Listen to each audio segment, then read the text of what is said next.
Geger, kisru donasi Agus Salim versus Pratiwi Novianti kian memanas.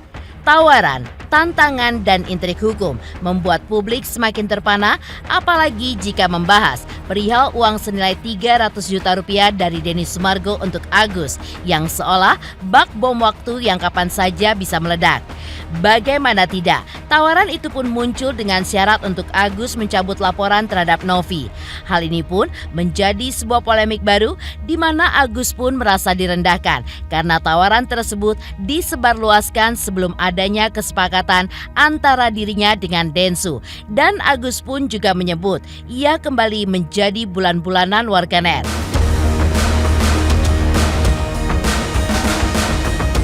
Di sisi lain, Novi yang selama ini diam akhirnya buka suara dan menanggapi kehebohan tersebut.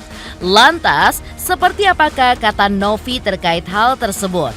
Benarkah hal ini adalah solusi atau justru sebuah jebakan yang kembali memperkeruh suasana?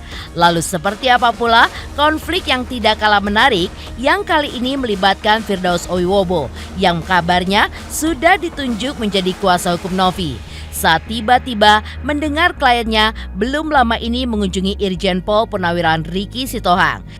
Benarkah kehadiran Irjen Pol Purnawirawan Ricky Sitohang dapat menjadi kunci penyelesaian bagi kasus ini? Pemirsa, bersama Intens Investigasi, kami hadirkan kabar terkini, terpercaya, dan teraktual. Tetapi sebelumnya, jangan lupa untuk like, subscribe, dan juga share channel YouTube ini.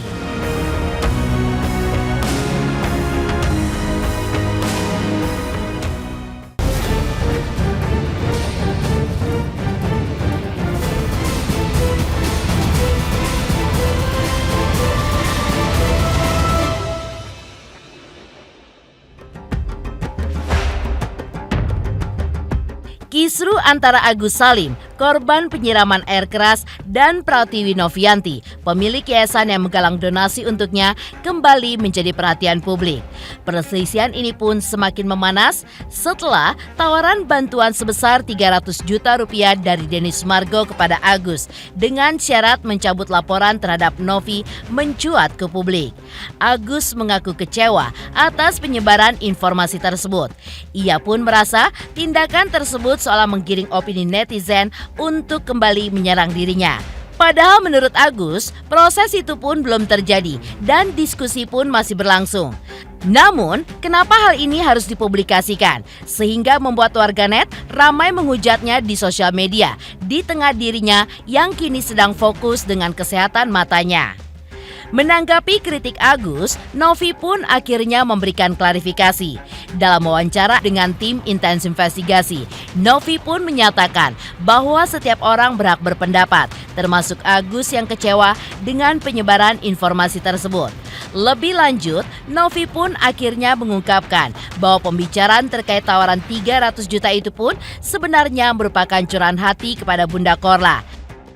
Menurut Novi, Bunda Korla sempat menanyakan perkembangan kasus tersebut dan ia pun hanya menyampaikan fakta yang ada tanpa niat untuk menggiring opini publik.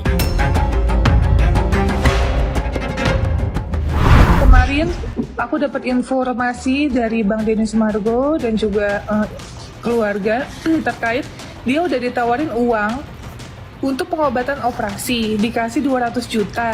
Dia bilang uangnya nggak cukup. Dia mau ke Singapura, dikasih 300 juta, dia masih nggak mau. Itu menurutku hak masing-masing ya.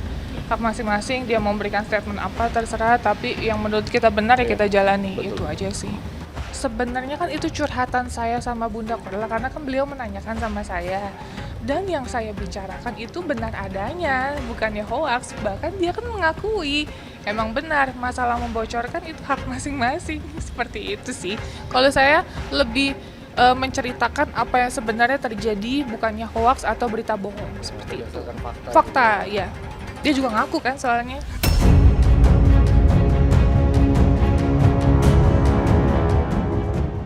Meski klarifikasi telah diberikan, ketegangan antara kedua belah pihak pun belum menunjukkan tanda-tanda mereda. Perseteruan terkait uang donasi antara Agus dengan Novi masih terus memanas. Apalagi dalam wawancara terbarunya, Novi pun juga mengungkapkan pandangannya mengenai niat baik Denny Sumargo.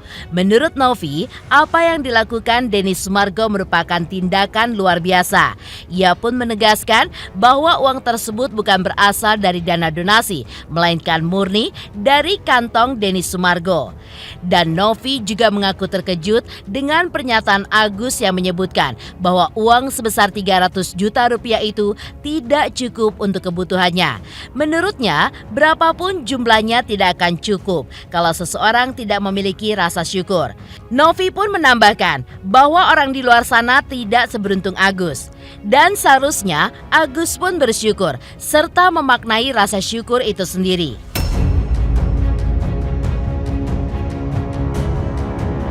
Jadi pada saat saya mendapat informasi tersebut, Bang Denny Sumargo Masya Allah udah baik sekali sama Ci Olive ya, untuk menawarkan dana pribadinya loh. Dana pribadinya dia, bukan donasi atau sumbangan ya Mas.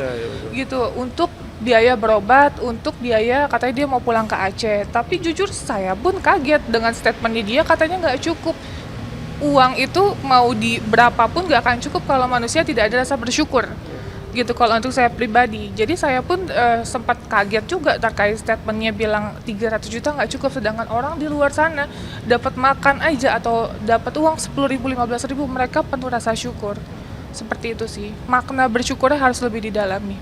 Terkait Bang Densu tiba-tiba ada inisiatif seperti itu kan karena ada wacana dari tim donatur ya. Iya, tim donatur mau menggugat gitu kan, karena yang dikhawatirkan Bang Densu tuh khawatir uangnya akan jadi idle tuh, jadi nggak bisa dikemana-manain gitu kalau ada gugatan itu, tapi kita belum tahu sih.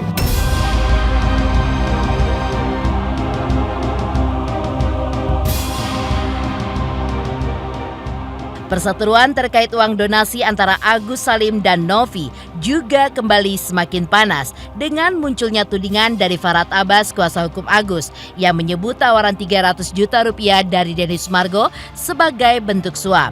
Farhad pun juga berpendapat bahwa adanya syarat untuk mencabut laporan terhadap Novi menjadikan tawaran tersebut tidak murni dan syarat dengan embel-embel.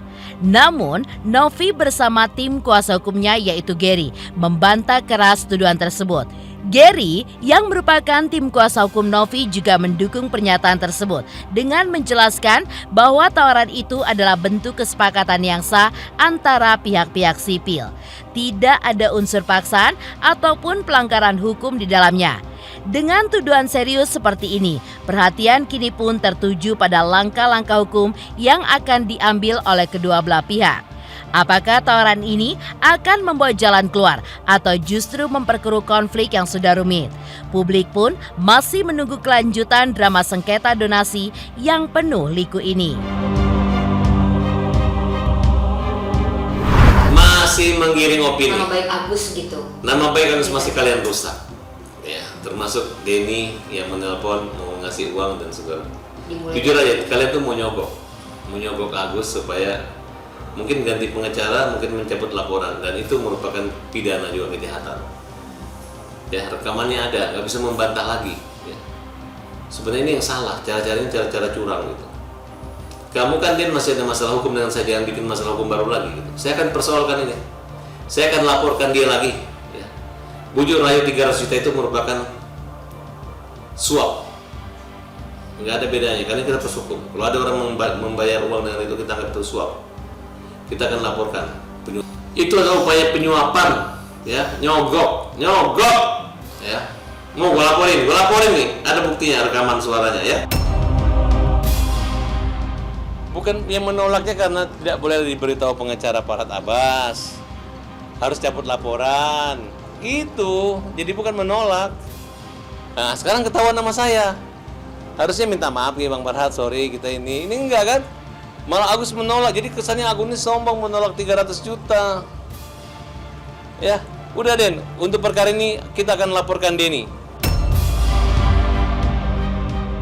enggak lah, bukan Wah, suap, bukan suap. itu kan kesepakatan ya. Kalau suap itu kan pemerintah ya, pejabat gitu. Kita punya kewenangan apa, ini kan enggak, sama-sama warga sipil, kan suap apanya.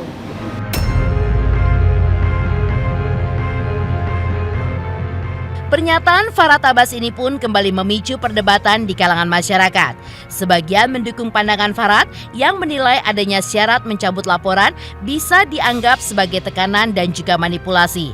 Namun, banyak juga yang berpihak pada Denny Sumargo dan Novi, menyebut tawaran tersebut adalah upaya nyata untuk mencari solusi. Di tengah kehebohan tersebut, kabarnya pertemuan Agus Salim dengan Menteri Sosial yang dijadwalkan pada hari ini.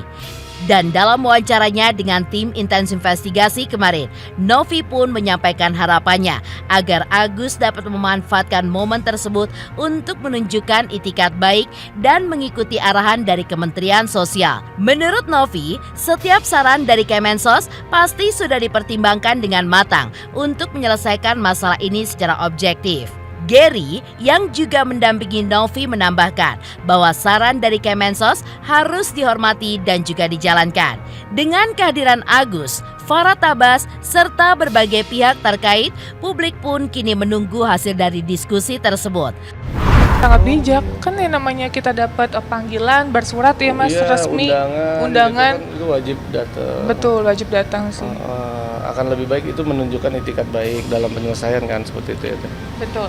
Kalau perihal itu saran kita sebaik-baiknya gitu kan, turuti, tunduk dan patuh terhadap saran dan masukan dari Kemensos, karena itu udah pasti yang paling terbaik dari yang terbaik ya.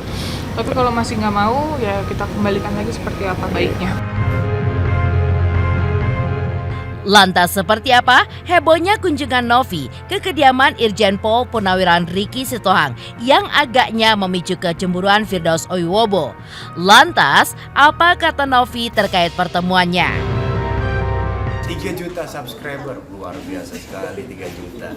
Ya pokoknya semakin sukses lah dan bisa menghadirkan sesuatu yang memang baik untuk diperlihatkan.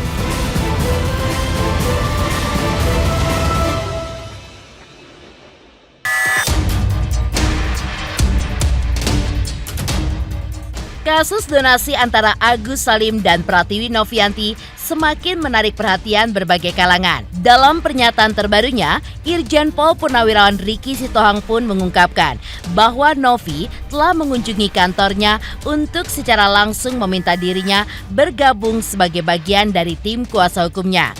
Namun, Ricky pun menegaskan bahwa dirinya belum memberikan keputusan final. Ia pun mengaku membutuhkan waktu untuk mempelajari lebih dalam segala aspek terkait kasus tersebut.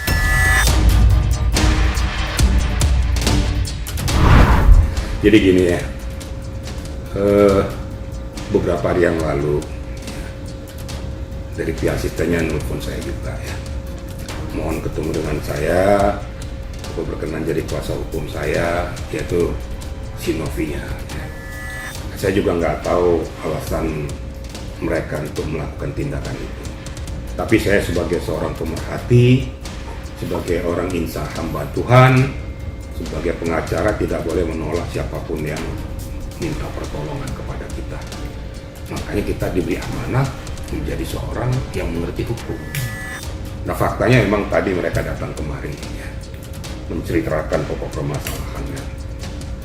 Saya sudah tampung semua pokok permasalahan ini ya. Tapi secara jujur saya masih memberikan konsultasi hukum kepada mereka. Saya belum menerima mereka jadi kuasa hukum saya, karena saya harus pelajari dulu pokok permasalahannya.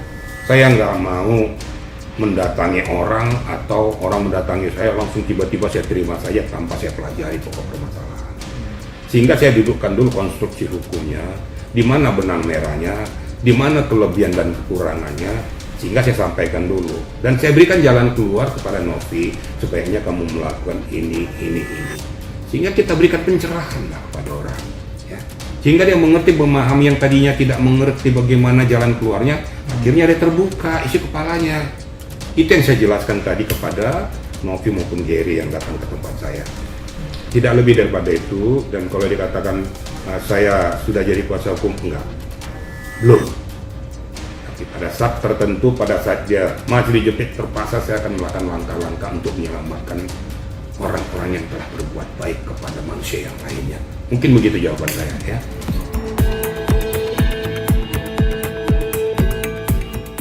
Firdaus Oyobo yang mengaku sebagai kuasa hukum Pratiwi Novianti juga mengungkapkan keterkejutannya atas langkah kliennya yang kabarnya sempat meminta Irjen Pol Purnawiran Riki Sitohang menjadi bagian dari tim kuasa hukum mereka. Menurut Firdaus, langkah tersebut tidak hanya di luar ekspektasinya. Firdaus pun menjelaskan bahwa dalam menangani kasus yang kompleks seperti ini tetap perlu memperhatikan harmonisasi strategi. Sementara itu, setelah pernyataan Irjen Pol Purnawiran Riki Sitohang, Novi pun memberikan klarifikasinya terkait hal tersebut.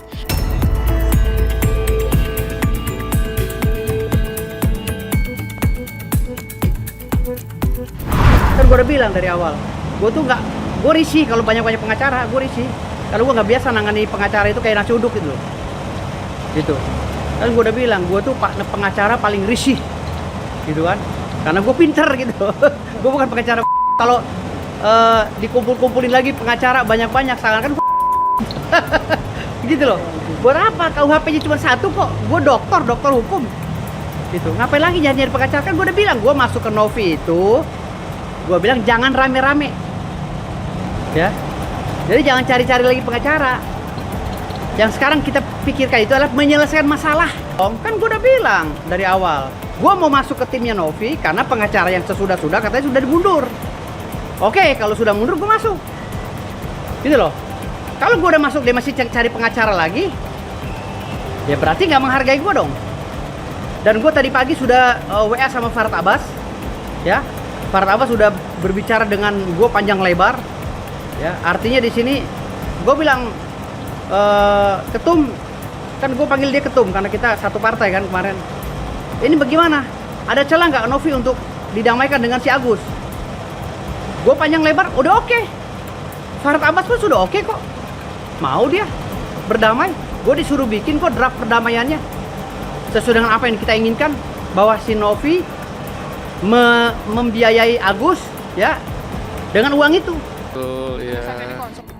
Beliau baik banget ya. Baik banget, responnya bagus. Terus kita bukan itu sih, kita yang minta waktu beliau ya untuk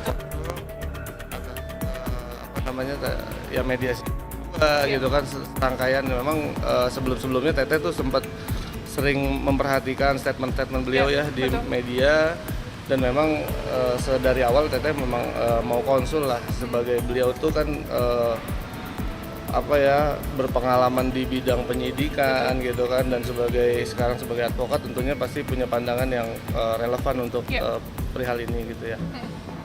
Belum baru konsul. Kalau kuasa hukum tetap di Setara Institut ya, masih setara. Tapi untuk kedepannya kita belum tahu lagi. Iya, untuk kedepannya lagi kita sempat ada pembahasan dengan Bapak Jenderal gitu kan, kalau memang aku ada apa-apa, beliau siap turun tangan.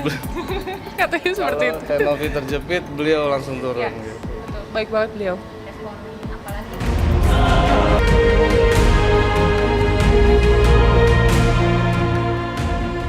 Demikian pemirsa, kabar terkini, terpercaya, dan teraktual yang kami hadirkan hari ini. Saksikan terus Intens Investigasi setiap hari Senin sampai dengan Jumat, tayang 5 kali sehari, dan Sabtu tayang 3 kali sehari, yaitu pada pukul 11 siang, 12 siang, 3 sore, dan 6 sore. Tentunya hanya di YouTube channel. Dan pastikan jangan lupa untuk like, subscribe, share, dan komen channel Intens Investigasi.